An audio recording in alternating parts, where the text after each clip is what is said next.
talking about. Can you see that? Yes. So when you go to the forest those days and you get lost, what you have to do is to look for this tree in the forest, hit the buttress, hit it hard. People will trace the sound and bring you out. Do you understand that? Wow. Yes. So you hit it hard with an object. You see? Wow. Can you imagine that?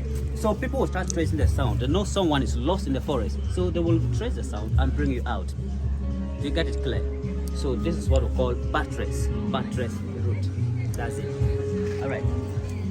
Now, this was the oldest tree in the garden. You see the one on the ground? The oldest tree in the garden. The British came to meet the tree. It's the same potting tree as this one, but they came to meet it here. So the tree finally died 2 years ago. 8th July 2020, the tree fell to the ground. Why do you think the tree died? Think, very simple. Why do you think the tree died?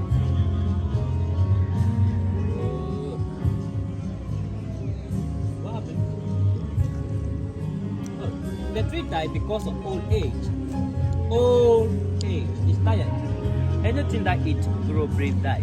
So we just wake up one day and we saw the tree on the ground quietly. Nobody heard anything. The tree died peaceful. You see that? At the age of 600 years estimated. 600 years estimated. So we just left it to grow. This was the first tree planted in the garden. Can you see that? The very first tree planted for shade. Can you see? Cypress tree. Brought from the US, planted in 1875. The first tree planted in the garden. So this one becomes the second oldest in the garden because the mother is gone. Do you get a difference? Yeah. All right. Now, so we planted the young one to replace. Can you see the young tree? When it's a baby, it has a little trunks on the trunk. Can you see the trunks? When it's a baby, it's for protection. No animal will get close to the tree because of the trunks. But when it's mature, you don't see the trunks again. You get that? So this is 8 years old. So in 90 years time, it's going to grow as big as this one. In 90 years time. So all of you here, you have to come back again. If you don't see me, you see the tree.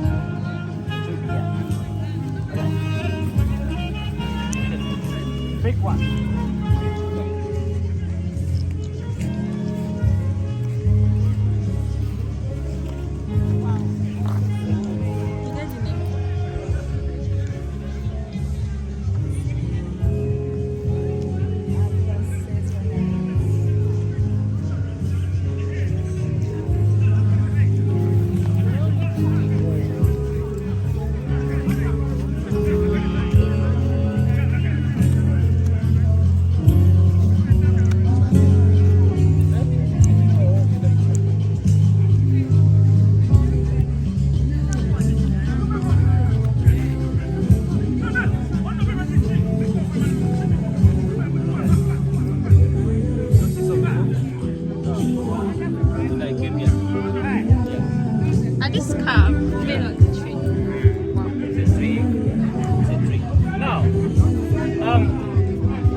This was carved by only one person. It took him 5 years to finish, from 2011 to 2016.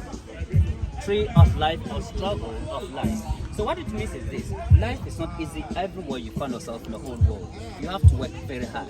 If you always want the easiest way to make money, number one is either you die. Number two, one day you find yourself in the prison. So the tree explained for us to understand how life is all about. When you look up, all the richest people are sitting on top, and then you have poor people struggling at the bottom all the way to the top. This means that in life, every living thing wants to be at the top.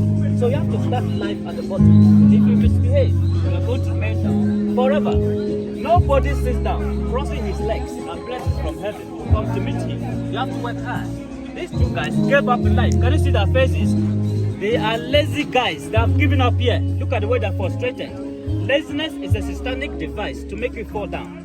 If you are lazy, it will be very difficult for the blessings of God to touch you. So this means that no matter what you're going through, you don't give up. You just keep on moving. If you don't get up one day, that is the end of your journey. But as long as you have life, you have to keep on struggling. One day, you will get to the top. God does not elevate a lazy person. When you look around, the good ones are the ones helping others go with them. The bad ones are the ones pulling down others down. See, so this means that in life, somebody can make you miserable as long as you live. Somebody too can help you to become whosoever you want to become in future. The key to our next level, it is in somebody's hand. That's how life is all about. You see, so we have flamingo bird that are sent to pick an egg. Flamingo, we call it Sankofa. Have you heard of that? Sankofa, that's the local language you speak to Ghana. It means go back and take it. Go back to your root.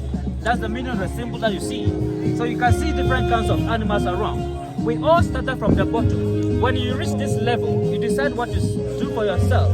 Because in this life, we cannot all do one thing. We can't all become teachers, doctors, engineers. It is impossible. That is why there are so many branches to the top.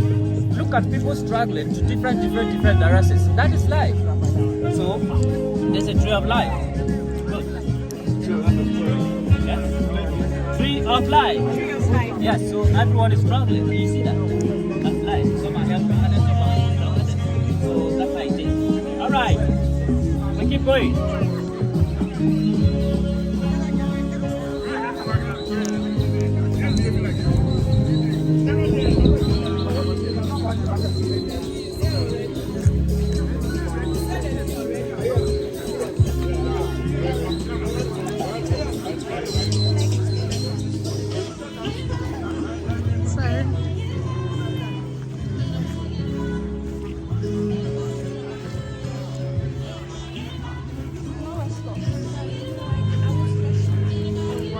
That one sucks.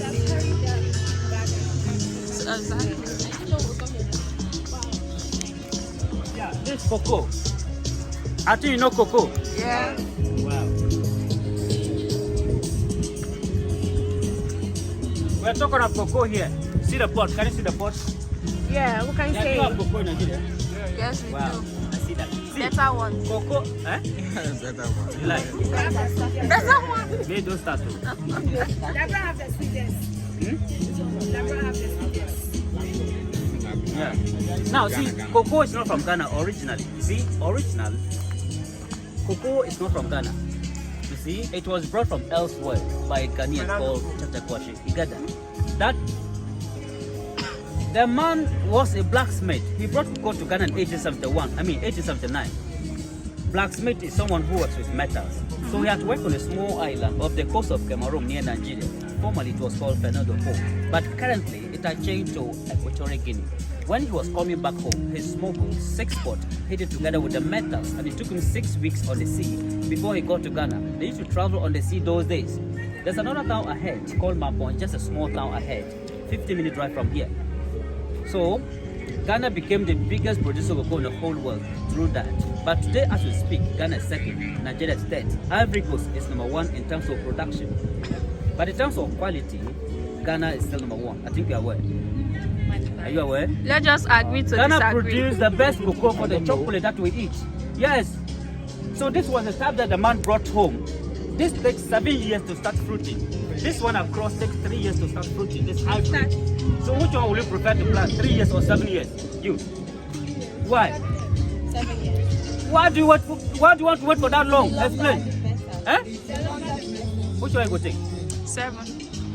What happened? The longer the better. Yeah, The man. quality is Which one will you better. take? Yes. Ah. What about you? Right part. 3 years. Why? Why do you want 3 years?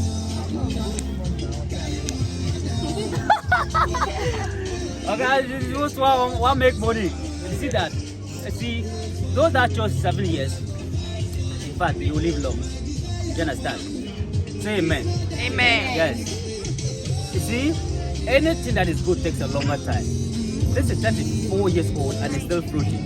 That one, after 10 years, is going to cease fruiting and start dying one after the other. You understand that? So will you change your mind?